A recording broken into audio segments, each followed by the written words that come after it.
नमस्कार दर्शकों, आपका स्वागत है आपके अपने प्रोग्राम ग्रह नक्षत्र में। पहले हमने बात की थी लगन से तृतीय भाव तक। आज हम बात करेंगे चतुर्थ भाव के बारे में। चतुर्थ भाव कुंडली का यहाँ बनता है और चतुर्थ भाव जो है वो माता, भूमि और सुख, जो मेन बात है माता, भूमि और सुख के बारे में बताता है। साथ ही साथ विद्या विचार भी करवाता है। उसी के साथ पशुपालन, कृषि फार्म, जमीन जायदाद, नवीन निर्माण, मनोवृत्ति, ऐश्वर्य, इस बारे में हमको जानकारी देता है। जो सबसे जो महत्वपूर्ण बात है वो है माता, भूमि और सुख।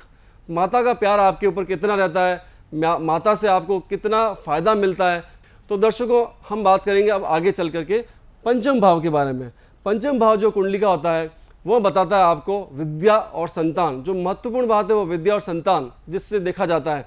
इसी के साथ साथ जो बुद्धि है, विवेक है, विद्या योग हो गया आपका, लॉटरी, राजनीति, प्रतिभा, वाक्पटुता, ये सब चीज़ें भी दिखाता है आपको आपका पंचम भाव। इससे आपको जानकारी मिलती है आपका संतान कैसा होगा, कैसा आगे पढ़ाई करेगा, किस तरह से वो आगे विचार विमर्श करेगा, किस तरह से वो आगे बन पाएगा, जैसे कि वो इंजीनियर बनता है, डॉक्टर बनता है, कैसी उसकी स्टडी रहेगी। ये सब जानकारी प्राप्त करते हैं हम पंचम भाव से, क्योंकि पंचम भाव विद्या और संतान का है। संतान आपकी उच्च श्रेणी की होगी या नहीं होगी, लड़का होगा या लड़की होगी, और उसकी विद्या कैसी रहेगी, आपकी खुद की विद्या के बारे में बताता है, आपकी संतान की विद्या के बारे में बताता है, आपके बारे में बताता है किस प्रकार से आप विद्या अर्जित करके आगे बढ़ सकते हैं, किस प्रकार से आप विवेक का काम करके, विवेक को धारण करके आप आगे बढ़ सकते हैं। राजनीति में आप आगे बढ़ सकते हैं, आपकी प्रतिभा है कि नहीं है राजनीति के लिए, वो बात कर सकते हैं। आपका बुद्ध अगर स्ट्रॉन्ग हो तो आप वाक्पटुता में भी स्ट्रॉन्ग होंगे, आपको बोलने में बहुत ज़बरदस्त महारत हासिल होगी, आप सिर्फ बोलेंगे, पब्लिक आपकी सुनेगी।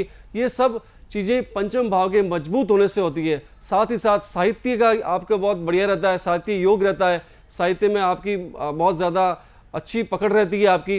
ये सब चीज़ें होती है दर्शकों, आपके पंचम भाव से हम लोग जानकारी प्राप्त करते हैं। इसी के साथ साथ हम आगे जब बढ़ेंगे तो छठे भाव के बारे में। छठा जो भाग है वो जीवन में आपको बताता है रोग के बारे में, शत्रु के बारे में, व्यसन के बारे में, चोट, घाव, लॉटरी, भय, हानि, ये सब चीज़ें, धोखा, ये सब चीज़ें होती है आपकी ज़िंदगी के अंदर। आपका रोग रहेगा या नहीं रहेगा, क्योंकि छठा भाव अगर पाप पीड़ित हो जाता है तो आपके जीवन में कई प्रकार के रोग आते हैं। रोग आपको ज़िंदगी में पूरा का पूरा ख़त्म कर देते हैं, आदमी के अंदर शक्ति खत्म हो जाती है। तो इसको मजबूत करना चाहिए। अगर कोई प्रॉब्लम हो रही है ज़िंदगी के अंदर, आपके शत्रु, आप बिजनेस करते हैं तो कई शत्रु पैदा होते हैं, तो ये चीज़ें आपको पता चलती है अपने भाव से। शत्रु, आप बिजनेस करेंगे, अड़ोस पड़ोस में कई लोग होते हैं आपसे द्वेष भावना, जलन भावना, ये सब चीज़ें रखते हैं। क्योंकि जब कोई आदमी कार्य करता है, आगे बढ़ता है, डेवलपमेंट होता है, तो ऑटोमेटिकली प्रवृत्ति है कि आदमी का कोई न कोई शत्रु पैदा होता है। तो ये सब चीज़ें की जानकारी हमको मिलती है छठे भाव से। तो दर्शकों, इसके बाद जो है सप्तम भाव। सप्तम भाव जो होता है पत्नी का भाव, लाभ हानि का भाव, व्यभिचार का भाव, विवाह, व्यापार, साझेदारी, ये सब चीज़ें इससे पता चलती है हमको।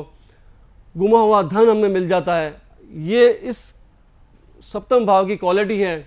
स्त्री सुख, पत्नी सुख आपको कैसा रहेगा, यह कुंडली का केंद्र भाव भी होता है। इसलिए आपकी पत्नी आपके साथ जीवन में बहुत ज़्यादा सपोर्टिव रहेगी या नहीं रहेगी। भाव अगर अच्छा रहेगा, मजबूत रहेगा, तो पत्नी से अनबन नहीं रहेगी आपकी, पत्नी से प्यार हमेशा रहेगा, बिजनेस में सपोर्ट रहेगा, फैमिली में सपोर्ट रहेगा, हमेशा आपके माता पिता की सेवा करेगी, आपकी सेवा करेगी, बच्चों से बहुत ज़्यादा प्यार करेगी। तो ये चीज़ें होती है। अगर आपका ये सपोर्टिव नहीं रहता सप्तम भाव, तो पत्नियां ज़्यादा सपोर्ट नहीं करती हैं, हर चीज़ पे झगड़ा होता है, आपका मतभेद रहता है, जीवन के अंदर लाभ होता है कि नहीं होता है, हानि होती है कि नहीं होती है, ये आपको ध्यान देना चाहिए सप्तम भाव से। तो मैं हमेशा आपसे यही कहता हूँ कि सही समय पे, हर साल, हर टाइम आपको अपनी कुंडली विश्लेषण करवाना चाहिए, जिससे आपको आपके बारे में, आपकी फैमिली के बारे में, आपके बच्चों के बारे में आपको जानकारी प्राप्त हो सके और आप सही तरीके से आगे बढ़ सको। आपकी जो मेहनत है, आपके जो कर्म है, वो सही तरीके से चल सके और इसके अंदर आपकी बढ़ोतरी हो सके और डेवलपमेंट हो सके। कोई भी आप बिज़नेस कर रहे हैं तो उसके अंदर आपकी बढ़ोतरी हो पाए। तो बहुत ही ज़्यादा कुंडली आपकी महत्वपूर्ण होती है। सारे जो भाव हैं इसके, लग्न से लगा करके 12 भाव जो है, इसके बारे में आपको भी जानकारी होनी चाहिए, किस तरह से आप इनका विश्लेषण करवा सके। अगर आपको इसके बारे में नॉलेज होता है तो आप इसके बारे में अच्छी जानकारी ले सकते हैं। इस प्रकार से हमने बात की 1 से 7वें भाव तक, किस तरह से इन भावों की जानकारी अगर हमें हो तो क्या क्या फ़ायदा होता है, क्या क्या नुकसान होता है। तो मैं ये बताना चाह रहा हूँ आपको, लग्न भाव, चतुर्थ भाव, सप्तम भाव और दशम भाव, इसको कुंडली का केंद्र भी कहा जाता है। केंद्र इसलिए कहा जाता है क्योंकि ये लग्न है, ये मन और मस्तिष्क का स्वामी है, क्योंकि मन बहुत चंचल होता है और मन और मस्तिष्क से जो है हम विचार करते हैं, हम आगे बढ़ते हैं। और ये जो है एक भाव, चतुर्थ भाव, ये माता का, भूमि का, सुख का होता है। और माता का जो भाव है वो बहुत ज़्यादा महत्वपूर्ण होता है। माता से हमें जीवन में प्यार मिलती है, मोहब्बत मिलती है और माता से हमें ज़िंदगी जीने की शक्ति मिलती है, इसीलिए इसको केंद्र कहा गया है। उसी तरह से ये सप्तम भाव है कुंडली का, ये होता है विवाह का, पत्नी का कारक। तो पत्नी आपको जीवन में कैसी मिलेगी? पत्नी आपके जीवन में बहुत ही ज़्यादा महत्वपूर्ण होती है। आप जब जन्म लेते हैं तब से लगाकर आपके विवाह तक माता का बहुत ज़्यादा आपके जीवन में योगदान रहता है, लेकिन जब आपका विवाह हो जाता है तो हम लोग कहते हैं कि आपका एक दूसरा जन्म हुआ है। तो ये आपका दूसरा जन्म है। और पत्नी के साथ आपके विचार विमर्श कैसे रहते हैं, पत्नी आपके जीवन में कैसी आती है, अगर अच्छी आती है तो आपका जीवन स्वर्ग की तरह हो जाता है, और बुरी पत्नी आ जाती है तो आपका जीवन नर्क की तरह हो जाता है। आप रोज़ झगड़ा करते हैं, रोज़ की रोज़ मरते हैं, तो ये आपके लिए जीवन में बहुत ही ज़्यादा बुरा है। और इसी तरह से ये जो दशम भाव है, ये भी लग्न है, ये पिता का भाव होता है। पिता से प्यार कैसा मिलता है, पिता का सानिध्य कैसा मिलता है, पिता से आपको किस तरह का सपोर्ट मिल पाता है, पिता का प्यार, मोहब्बत, पिता का मार्गदर्शन, ये सब पता चलता है इससे। और ये चीज़ें, ये कुंडली के अंदर सब इनको केंद्र कहा गया है, चारों को इसीलिए कहा गया है क्योंकि दिमाग, माता का भाव, पत्नी का भाव, पिता का भाव। तो दर्शकों, हमने बात की एक से लगा करके 7वें भाव तक, और मैंने आपको बताया केंद्र किस लिए कहते हैं। तो दर्शकों, समय अभाव के कारण मैं आपसे इजाज़त लेता हूं। कल फिर मिलेंगे आगे वाले भावों के बारे में बात करते हुए। तब तक के लिए इजाज़त, नमस्कार।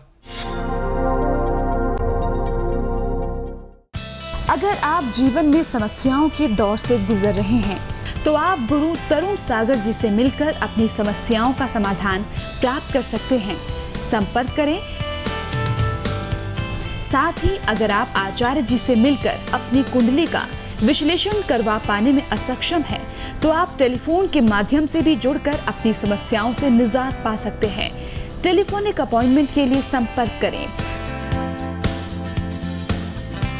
साथ ही अगर आप निम्न शहरों में रहते हैं और आचार्य जी से मुलाकात करना चाहते हैं, तो अपॉइंटमेंट के लिए इन नंबर पर संपर्क करें।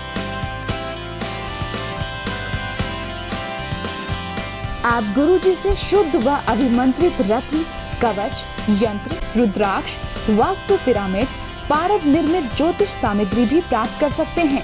संपर्क करें। भाई बहन के पावन पर्व रक्षाबंधन पर गुरु तरुण सागर जी लेकर आए हैं आपके भाइयों की लंबी आयु और बेहतर स्वास्थ्य के लिए 1.25 लाख दिव्य मंत्रों से अभिमंत्रित एक अनुपम सौगात, जिसमें आपको मिलेगा लघु नारियल। इस लघु नारियल को उपहार स्वरूप देने से आपके भाई को जीवन भर अपार धन संपत्ति का सुख प्राप्त होगा। साथ ही इस बॉक्स में मौजूद है सर्व कार्य सिद्धि यंत्र, जिससे आपके भाई के सभी कार्य बिना किसी अड़चन के सिरे चढ़ने लगेंगे। लक्ष्मी कारक कौड़ियाँ, इसको रखने से आपके भाई की आमदनी और व्यापार में वृद्धि होगी। स्फटिक माला, जिसके जाप करने से आर्थिक स्थिति में सुधार आता है और क्रोध भी शांत होता है। रक्षा धागा, दिव्य मंत्रों की शक्ति से अभिमंत्रित यह धागा आपके भाई के सभी कष्टों को दूर करने में कारगर साबित होगा। साथ ही आपको मिलेगा इस बॉक्स में चमत्कारी कुमकुम और पूजन विधि। तो देर ना करें, अपने भाई की लंबी आयु और बेहतर स्वास्थ्य के लिए इस रक्षाबंधन पर अपने भाई को ये चमत्कारी सौगात भेंट करें। घर बैठे मंगवाने के लिए संपर्क करें। हमारा पता है ज्योतिष एवं वास्तु शक्ति केंद्र 3 Saket colony, hotel Ajit mention, 532 circle, Jodhpur Rajasthan 342001। Phone number